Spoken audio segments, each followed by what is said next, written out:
We wanted to record this video because you don't know this, but every now and then Alessia comes to me in the morning after the coffee and she starts throwing ideas at me. And usually I don't react very well because she's the creative one, I'm the logical and system one.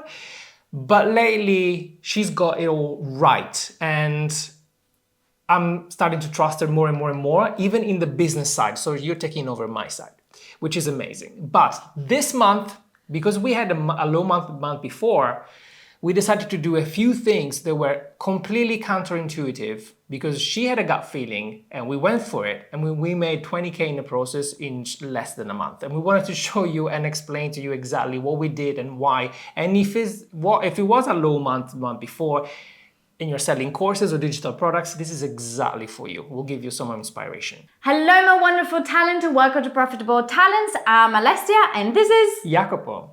A few months ago, we let go of our entire team. The reason being was, well, first of all, because we felt a lot of friction dealing with the team. We felt like it wasn't in alignment anymore with the way we wanted to run the business. But also because we finished many projects. The many projects that we said, shall we create a path for our student online rather than a course, we're going to have a gamified course. And then we had so many products, we needed landing pages for each of those. So we created lots of different systems and the website was finally complete. I felt, oh, finally I can relax, everything is automatized, everything working fine. And then we hit low months, like exactly when everything finished that should have been working perfectly wasn't working anymore. So for a couple of weeks we said, well, maybe the market is low, maybe the month is low. You know, after all, in fitness, when we arrived to June, not many people think about doing fitness, they think about going to the beach because they've already done fitness the month before, in theory. And you came to me one day and very frustrated. She came to me very frustrated because we weren't selling as much as we thought. And funny enough, like it felt there was something out of tune. It felt like our energy throughout all these months was going into the wrong direction. It was going into making everything perfect, both for our side and especially it was to try to find the best way to please everyone, to please the clients, to please all the requests that were coming in. And there was something that wasn't sitting right with me anymore.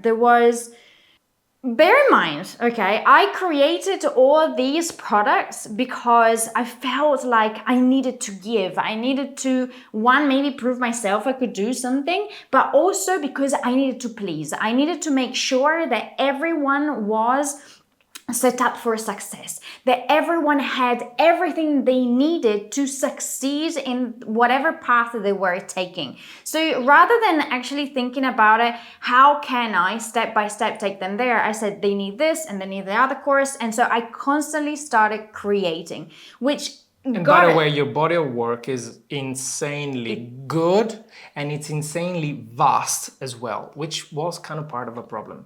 So in that feeling, I looked at everything that we did. I felt the fact that people were, in a way, taking for granted everything that I had created. Everything was available and everything was out there for the public to just pick and choose, even without knowing where they were going with their life and with their path and with their journey. And somehow it didn't feel right. There was all this clutter around, even if we tried to make sense of it with the quiz, with the landing pages, with explaining what every course was doing. Well, we had like 7 bundles of courses, which were bundles, collections of mini programs put together to reduce the number of all of the programs that we created over the years. And I guess we got people confused. Got very confused. And everything, when I looked at, like, there was one specific page that I looked into and it was our store. And our store, I looked at it and I was like, I don't even know what I've got in there. I don't even know how, like, it feels dirty. It feels cluttered and it doesn't feel right. And if it doesn't feel right for me, I have to do Marie Kondo style And to me, it has to spark joy. But how? So this happened. You came to me, you brought me coffee like every morning, and I love that. And you came from the door, I still remember the image, and you said, Jacopo, I'm gonna say something stupid. You always I always introduce do your that. ideas like that, so not Because really they're good at usually selling them. extreme. And then you go, shall we close the online store? So in mind, I had two reactions. The first reaction is, well, this is dumb. My logical brain, like, this is actually the way we sell stuff. You want to close it? Are you crazy? But then immediately after, there was this wave of positive energy from the heart, from the gut, that said, oh yeah, that would be nice. For no reason whatsoever. So I said, I think it's a good idea. And you felt good, I felt good, it felt in alignment. And we said, you know what, I think the fact that we're feeling positive about this idea, it's maybe the reason why we should do it. Because we've overwhelmed people with too many choices. It's always everything available.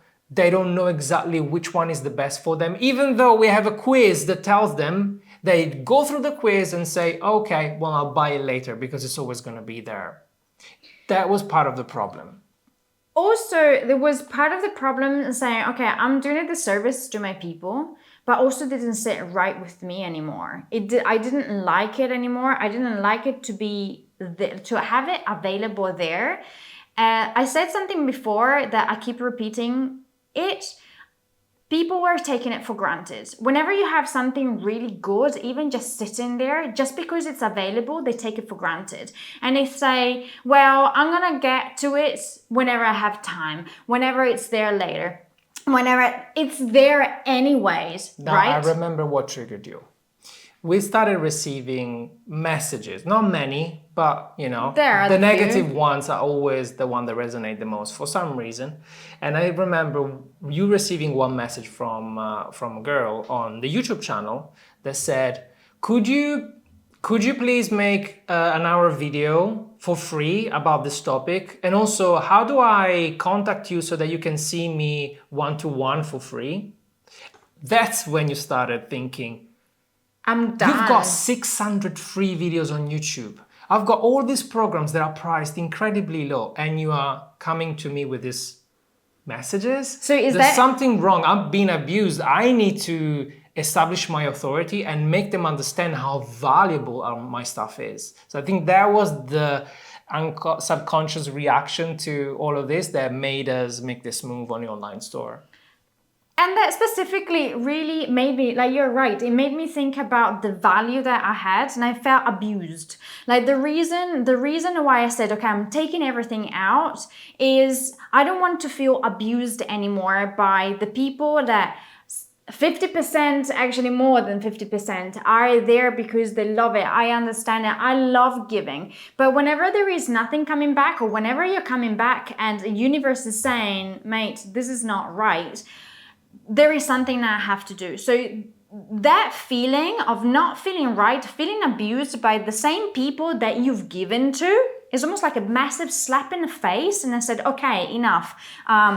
There is enough stuff out there. There is enough stuff. I've given enough. And I think it's time for me to take back and to be thankful to myself for everything that I have created. So the moment that you value yourself, you value your work, I said, I'm not gonna allow people to take it for granted. All the work that I've done in my life, I don't want people to take it for granted. So you know what? Like many artists, I'm gonna take it away. I'm gonna give it a very limited number so people will appreciate what I have created.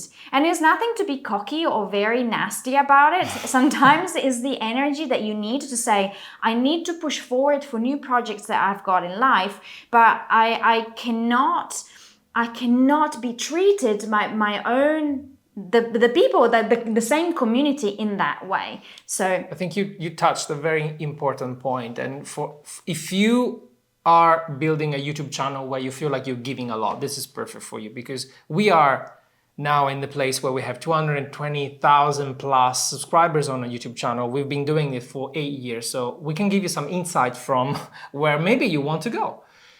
What you just described is not like just being frustrated and taking back from your audience. To me, the way I read it, it's more like you are taking a notice of your worth. You are becoming more the guide and the leader for your followers, and then you put in place the way you want to be treated. You are teaching them how you want to be treated. Because the source of burnout in anything is feeling abused, is giving way more than what you receive. And that's not being humble, that's not being generous, that's just a recipe for failure. Because sustainability, profitability is key for any project. Oh, by the way, before we move forward with the episode, if you are selling courses that are fairly low ticket and you are trying to acquire high ticket clients, great. It's perfect timing because this week on the 11th of July, we have a workshop where we're going to go live and show you how you can leverage low ticket workshops, and we call them conversion events, to acquire high ticket clients without being sleazy, without being salesy. So if you're interested, check the link in the description box below. You can reserve your spot and we'll meet you there. We're gonna chat and answer all your questions, and I can't wait to see you there. So we decided to close the store, but we did it with a bit more of strategy than just closing it from one day to another, which is was going to make us zero money and helping no one whatsoever. So this is what we did. Mind you, one of the things that I care about is the success of my students. That is no denial, like I love my students and I want them to succeed. But there are a few words, as in the way I've been brought up and the way I was trained, that I cannot stand. One is the word I can't.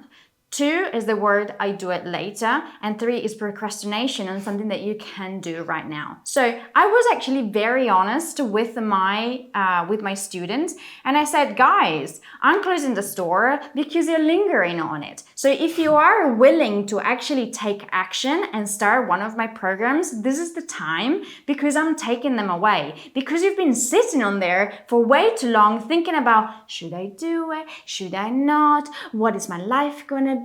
Oh, I wish I did it. That's the other thing, regret. The wish I did it is something that really gets me going every time I have to do a project for myself. So I am not going to ever allow my students to say, oh, I wish I started this and I never did.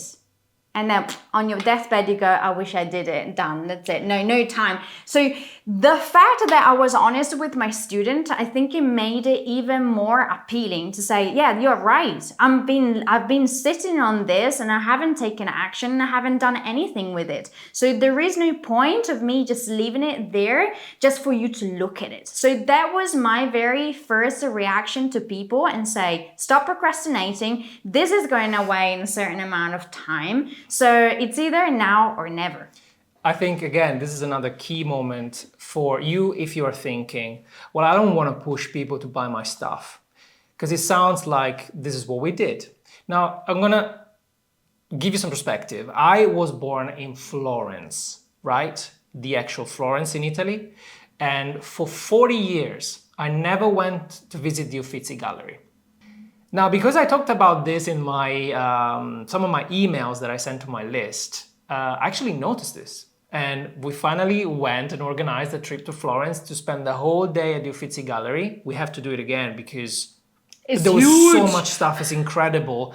But the thing was, I was born in a city where one of the most famous art galleries in the world was there, was always available. I never had urgency to go and visit it. Then what happened? I left my country to go and pursue my career, and I never went. And that was, to me, a tragedy, right? If the Uffizi Gallery said, guys, we're going to close for 10 years, this is the last time you can visit it, well, for maybe it would have been too much of a queue, but anyway, that would have been an incentive for me to go and visit, because I really, really love what it's exposed there. This is the same exact scenario. The only difference is that digital products are always available. They're not tangible. So we need to manufacture urgency in a way that people finally make a decision and step into something they've already decided they want to do. They're just procrastinating. And procrastination is one of the poison of this society. And you as a leader should lead people to avoid procrastination. And this is one way you could do it. So what we did was, okay, we're not just saying jump on it right now because you have to, otherwise it's going to go away forever. We also give them a little bit of a discount. So it's another incentive for them to jump in. So we accomplished two beautiful things. We finally made them aware that that's the day where they need to make a decision. And the second thing, we put some money in our pocket so that we can even do even better things, even better projects for the people that we want to help, and also have better gratification about what we're doing. As a flip side, we simplified our business in the process. We removed a buffet of offers that were confusing and overwhelming for people. Now we only have the membership and a very low ticket entry point product for people that don't want to commit to the membership. And everything we do is on the back end. And if you don't know what that means, I've got different other videos where I can show you how we do upselling, cross-selling, and all the strategy things that if you're interested, just let me know in the comments and we can do other videos on the topic. But simplifying the entry point for people, making them take a decision, it's key. The cool thing is that all those products, every single course I have created, they still exist. They're still there, they're still available. So what can happen is taking those and do special offers or special bundles that are limited. It's almost like, think about as art. It's a limited edition. So whenever it is limited edition, it's way more appealing for people. Why? Because it's there for only a certain amount of time. It made me think about my role as a coach, as a leader, as someone that needs to help people succeed. Sometimes you have to make a decision for them. I've learned this the hard way, but you cannot leave them too many options, to the point that even now, even when talking to friends or chatting with friends, I've noticed that back in the days, or until 3 days ago, I would give them options because I have a I'm not saying free, but I've got a pretty loose time schedule. I can sort myself out. I can decide when to go, when to come back. We have plans on when to work and when to create content. But the rest of the day for me is I can sort myself out. I don't have a specific schedule I have to follow. And so whenever I was chatting with my friends, when the people said, you decide, you let me know, whatever it's easier for you. And whenever that happens, nothing happens. Because they're busy, life is in the way. So I said, I'll do it later, maybe whatever. She's always free. Yeah, exactly. But there is something I've learned, and I said, okay, let's meet up for coffee. And the moment I was going, let me know what is best for you, I went, no, delete the message and say, all right, let's say, how's about Tuesday morning, 11:30, I'll meet you at that cafe there. If it doesn't work for you, let me know. We can find and rearrange for another time or another place. But this is exactly what I've decided right now.